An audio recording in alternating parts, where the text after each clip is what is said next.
Hello everyone, meteorologist Mike Haddad here in the Stormwatch 9 Weather Center. An update on this snowstorm moving in, certainly the biggest one of the year so far in a storm covering over 2,000 miles across the country. And you can see the waves of heavy snow in the last hour or two entering central and southern New Hampshire. These dark blues indicate moderate to heavy snow in and around the state capital, back through portions of the Upper Valley, around Charlestown, just south of Claremont, over towards portions of the Monadnock region. More bands of heavier snow just to the east of Concord, over toward Epsom and moving up towards Loudon as well. Lighter snow to the north and a whole lot more sitting off to our west. This storm barreling in right now is going to hit with its hardest punched from now through about 1 or 2 in the morning. So for the next, say, 10, 11, 12 hours. And after that, the snowfall will become much more manageable for crews to stay ahead of. However, as this wall of 1 to 2 inches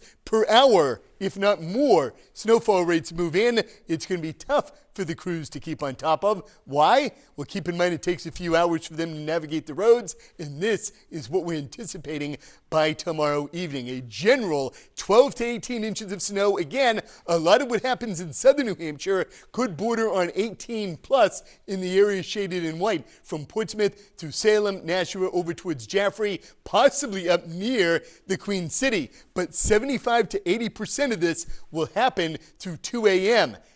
Pre-dawn hours of tomorrow morning through the day tomorrow, the snow again much more manageable and the crews can stay on top of it. This they cannot. Snowfall rates in these darker blues, 1, 2, even 3 inches per hour, all the way through midnight or 1 a.m. And then notice how it really breaks apart after that time frame. What's also remarkable about this storm is how cold it is. And due to that, quick pileup of snow in the roads, very difficult travel conditions on the roads all the way through the day tomorrow.